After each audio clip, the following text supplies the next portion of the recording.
Hello, brothers and sisters.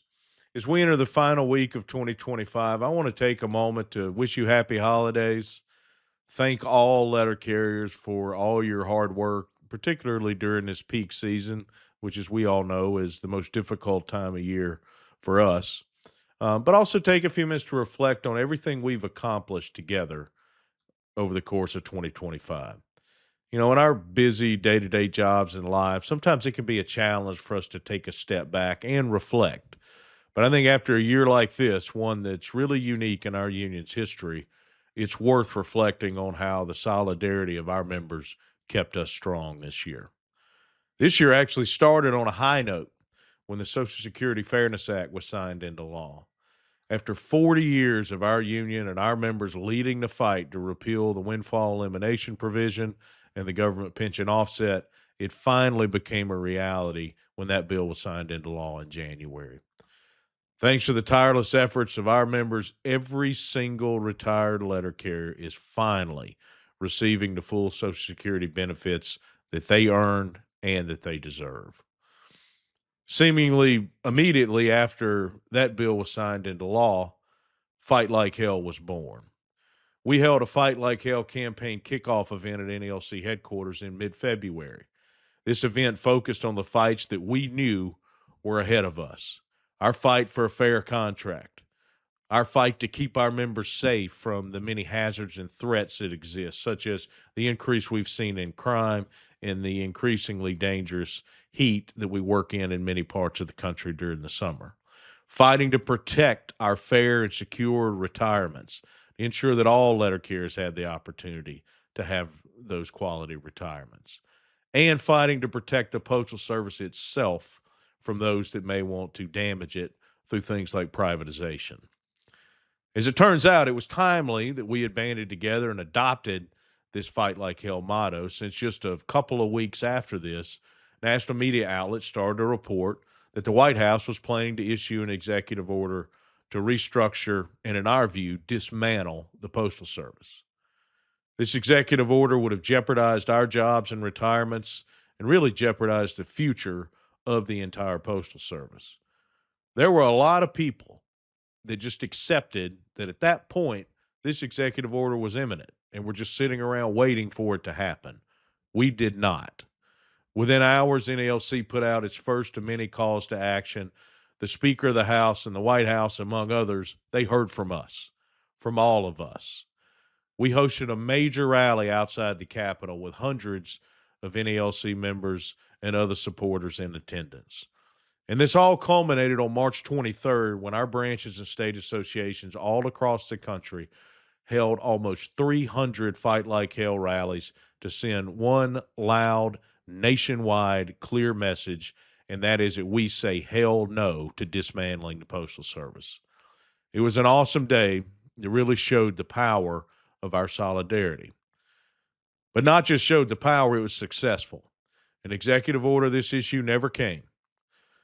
But it wasn't our only fight. A month later, starting in April, Congress started work in earnest on a budget reconciliation package. This is the process that led to the legislation that was eventually passed, known as the One Big Beautiful Bill. Now, from the start, we knew this would be a fight, but I don't think anyone could have really predicted all of the threats, the sheer number of proposals to harm us and other federal employees that would surface. Our retirement benefits and what we pay for them were being attacked from seemingly every angle. From raising our retirement contribution rates to eliminating the first special annuity supplement and many, many other proposals, our retirement benefits and the benefits of millions of other federal employees were in serious jeopardy.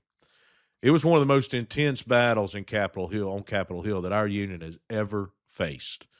Over several weeks, we continued to work the halls of Congress with our friends on both sides of the aisle, and you, our members, continued to answer our calls to action to defeat every single one of these proposals. And ultimately, we came out on top. Our retirement benefits and what we pay for them, as well as those same benefits for millions of other federal employees, were not harmed in any way. Honestly, it was an ugly process. There are very few unions or other groups that can say that through this entire process they came out unscathed, but we did. And this was possible solely because we stayed engaged, we stayed on message, and we stuck together. Much of the last quarter of this year has been focused on preparing for one of our biggest fights yet, our upcoming collective bargaining that begins in February. Our executive council and our letter carrier staff at headquarters have now spent months meeting in subcommittees to ultimately come up with proposals that we will submit during that bargaining process. In September, we held the first ever rank and file bargaining committee session where we had 30 letter carriers from all over the country broken down into groups of branch leaders and contract enforcers, and even newer, younger members that came in and came up with excellent ideas that the bargaining subcommittees continue to review and incorporate into the work that they're doing. We have an additional 30 people coming in for another session as a rank and file bargaining committee starting in mid-January. Last month, or in November, we held our national rap session in Cleveland, Ohio. And a big part of that national rap session was to give our branch and state leaders in attendance from all over the country the opportunity to hear directly from the members of these bargaining subcommittees. They heard what the subcommittees had worked on. Then they had the opportunity to offer feedback and suggestions and share what they hope to see be proposed in the next round of collective bargaining. We continue to collect feedback from you, our members, as we continue to prepare for what we will officially begin on February 25th, our next round of collective bargaining. There's plenty more to come in terms of opportunities to be involved and opportunities to submit feedback in January and February when we open and beyond. Looking back on this year, everything we fought off and accomplished together is really pretty remarkable. And it certainly hasn't always been easy, but we've stayed united and fought like hell for letter carriers. As we look forward to 2026, we are, of course, focused on our collective bargaining fight, but also we have to remain fully aware that other threats still linger. And I want to sincerely thank all of you for what you've done to keep our union strong this year. An active union with an active membership is a strong union, and no union has a membership as active as the NALC. So thank you all for what you do every single day. The last several weeks during peak season I know have been especially challenging, and once again I want to thank you for continuing to do the hard work for the American people every day. Happy holidays from the NALC.